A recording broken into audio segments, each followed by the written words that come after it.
Lorehold scullery.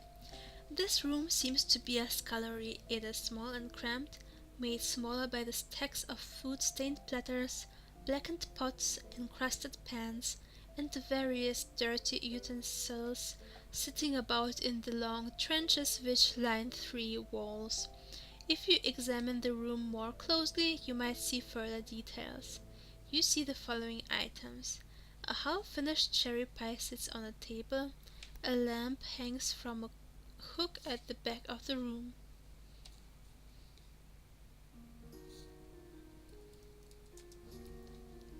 A small fireplace in the corner seems to have no other function than to smolder sullenly, keeping a huge kettle of water at a simmer.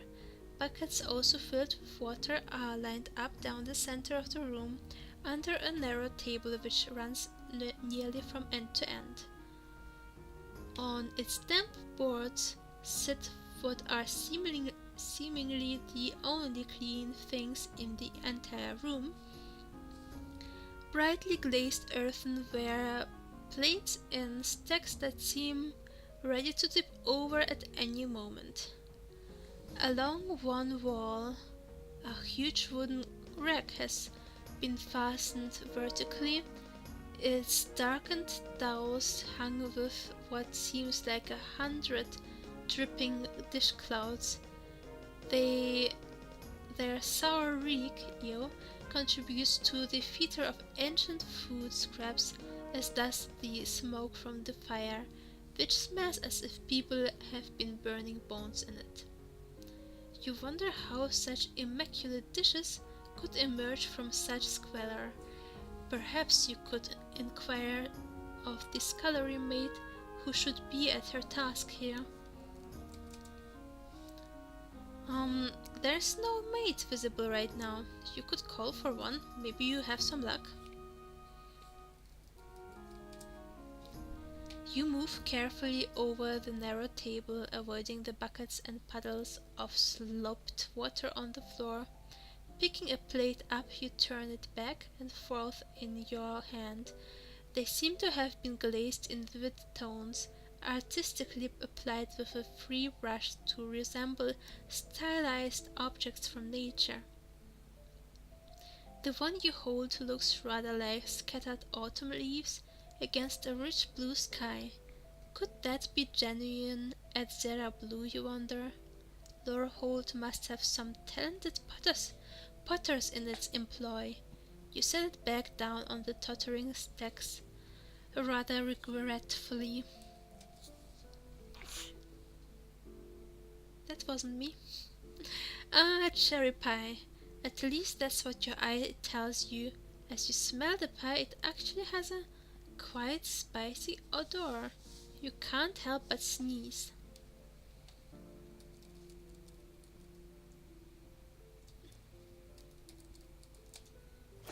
You pick up some of the half-finished pie.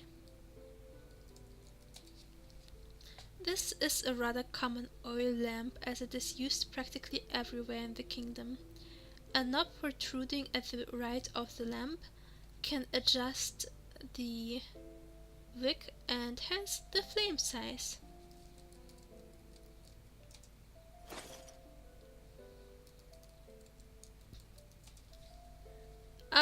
Hello? You call out, looking around to see if you've missed a toiling shape in the shadows, or recess where a servant might be taking a rest from her labors. There is no immediate response, but as you listen more carefully, you think that you can hear something. You listen, and indeed you were right. There is a noise somewhere. The sound is rhythmic, susurrant, and faintly whistling. It only takes you a few seconds to identify it as a gentle snore. Looking more closely at the corner where the fireplace crouches, you can see a huddled figure, apparently asleep, on the hearth beside the chimney. Stringy hair hides the face, but the once white apron over the Lorehold burgundy tabard, and the still damp hands folded in the lap lets you identify the girl as the missing scullery maid.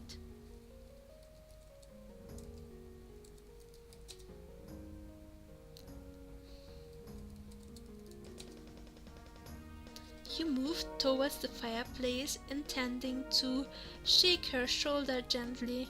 After all, if a superior found her sleeping on duty, she'd certainly earn a reprimand, if not worse.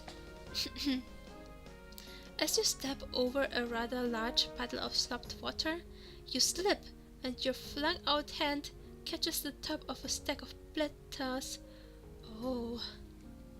Thankfully, they are the old-fashioned wooden trenchers, not the breakable earthenware you noticed earlier.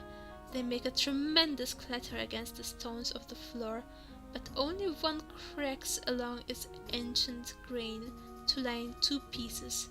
This didn't have any effect on the maid, however. You shake the maid's shoulder gently, but she sleeps on.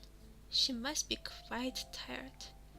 You don't think you should shake her any harder, but you hope one of your superiors won't discover her sleeping on duty.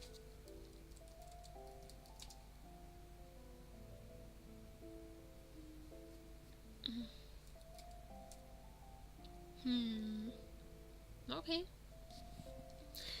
That's fine with me.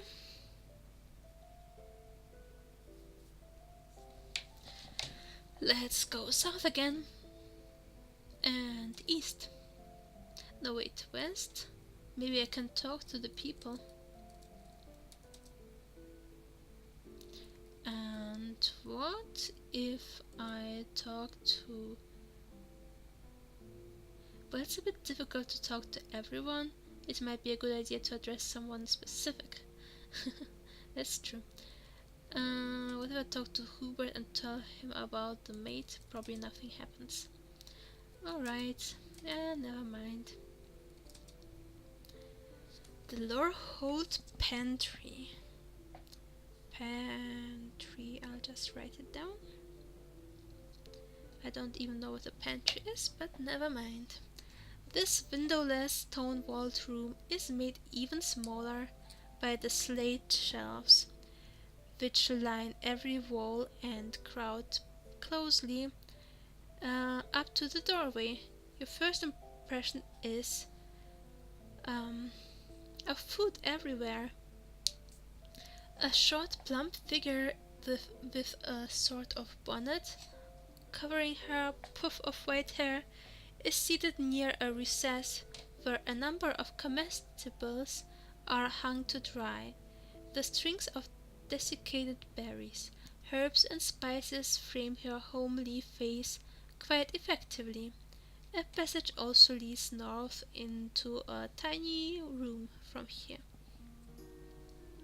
What I like about the pictures in this game is either the pictures or the text.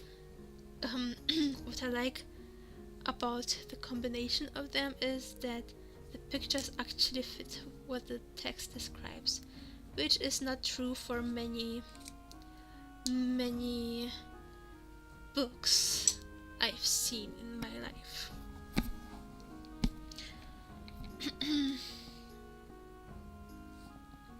Okay, let's look at the food.